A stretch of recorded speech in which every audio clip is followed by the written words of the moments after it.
Oh, it broke. That's why it's not going in. So if you've ever had the opportunity to go to Hawaii, it's one of the most special places in the world, and you usually come back with a lot of knickknacks. So I wanted to build something that I could store all these knickknacks with from times with my family. So I hopped in the car, headed to Home Depot. I wanted to build something you could hang on the wall, so I'm getting a backing for it here. I want to cut it, make it a little smaller, so I'm switching out to a finer saw blade here. And there's pretty much the final shape.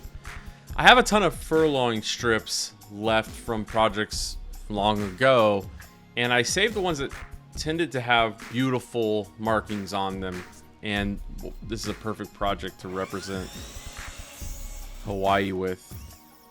I'm cutting these into little 4-inch long strips.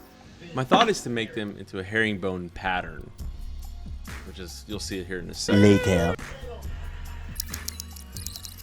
You see the simple amount that I cut. I'm just randomizing them. I started putting them together and it was just, my brain wasn't functioning.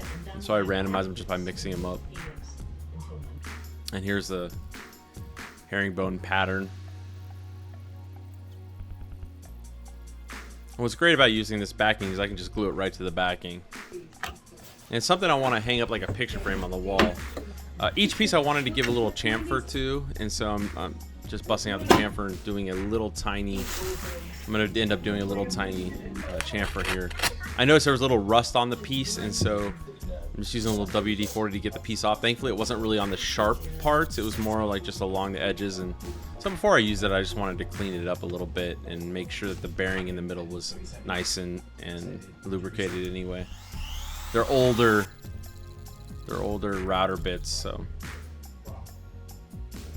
that's just a cool shot. All the different pieces of wood there. And you can see I used that 90-degree metal angle to mask them all out. 3,000 years later. I used that graphic because it took forever to glue all these pieces. Now I'm going to trim it a little bit. Starting with the bottom because I left a couple spaces there.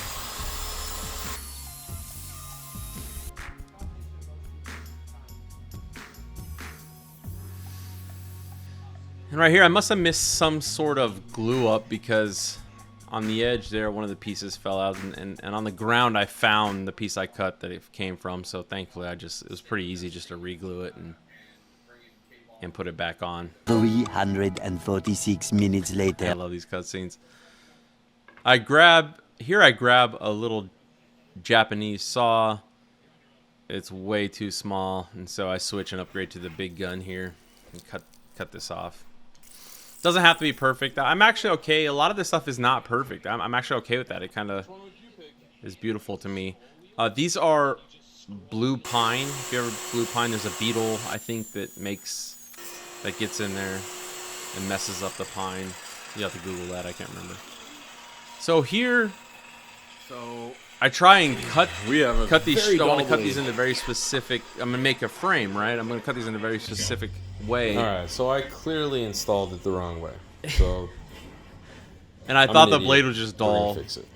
And I stopped and looked at it, and I hope I'm not the only one in the world that's done this before. I had a diamond blade on there before I was doing some pavers with. Let's try that again. Now, hey, look, it works just fine. Go figure. So I cut a lot of these strips out. I'm taking what I cut and using the track saw to make an indentation here for the frame. So it overlaps the actual herringbone furlong strips that I put together. So you can see that it just, when you put it on, it's overlapping. Very cool. It also allows you to hide a lot of imperfection, which is fine. No need to tape that up. Shoot, we don't tape stuff up. No, I'm just kidding. I tape everything up. I glued it up, and boom, we had the frame. I'm doing a little test fit here.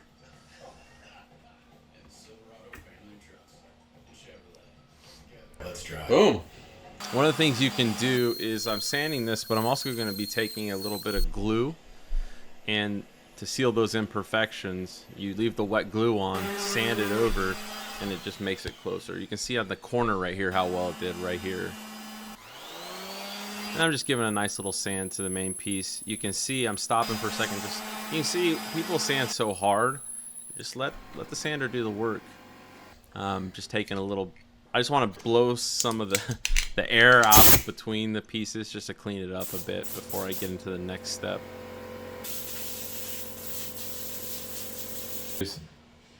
The teak and the Danish. So the teak oil I did on the main background here, and you can really see these pieces are just beautiful. I feel like even cheap wood you can find just gorgeous wood formations in.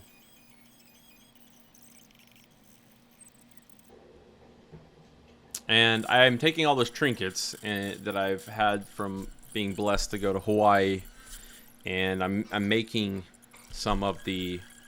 I'm laying it out to see how I want it to be, and that's the final product there. So I've determined I need two shelves, and a hat hanger. And so there's one of the long shelves, and here I'm just kind of designing a quick little hook that the hat can go on.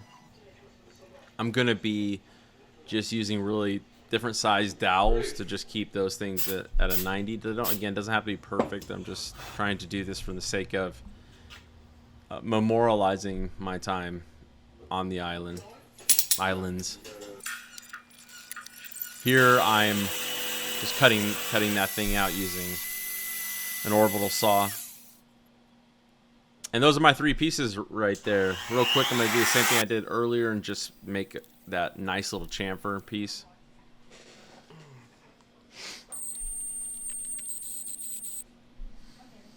Now, this is something that I don't know if anyone else has a self-centering jig like this. Mine sucks, and so you can tell right away here they're not straight. You might have to pause that, but they're not straight, and so it's really cheap. I got it at Harbor Freight, so I definitely suggest getting it. I'm going to get myself a better one. Just doing what good little children do here and make sure I indent these a bit before I just start drilling. I drilled them all, and this is just showing the last one being drilled here. I'm sure you can tell there's a lot of mistakes already, but here is just a huge major one. You can hear me just pounding on this thing, but it's clearly gone as far as it can go. I'm dumb, and I think that I didn't mess up. There's no way I messed up my measurements, but I did. And even though it's coming apart, I'm just gonna keep banging on it. Broke. That's why it's not going in. So instead of again questioning my measuring, I'm much later. right there. I'm actually thinking I'm good. I put on the concrete, just keep hammering it away, and it just, just makes it even worse. Down the side, right there, along here. It's just all the way down there. down the whole side. So I've got to go in there and re-glue all this, which actually took a really long time because, as you can see, I did do the whole The link. next day. Yeah, and then of course clamped it up to get that going. And I've determined I'm gonna leave that fault there. I got it as close as I can. I'm gonna leave it, and what I'm gonna do later, I'll get to here in a minute. I'm marking both of these left and right because that makes it just easier when you put it on the piece plus on the actual shelf. Just makes it easier to determine. And I triple check my measurements here because I did not want the same thing to happen, even though I've got to do something with the piece now to fix that. And then I'm taking that same jig, if you will, and putting it on the actual shelf. Oh, it fell. Boom. I literally take anything and make it glue holding. I need more than that. I'm in trouble. That's probably the worst one I have ever done. The worst. I think it came from candy or something. 'Cause I'm a fatso. Shelf went on perfectly, but to fix this, I'm gonna add these little borders around each piece just to hide it. Thankfully, it didn't impact the strength. Very strong shelf. I think I'm putting less than a pound on it anyway. So now we're gonna glue the frame to the actual piece and call it a day.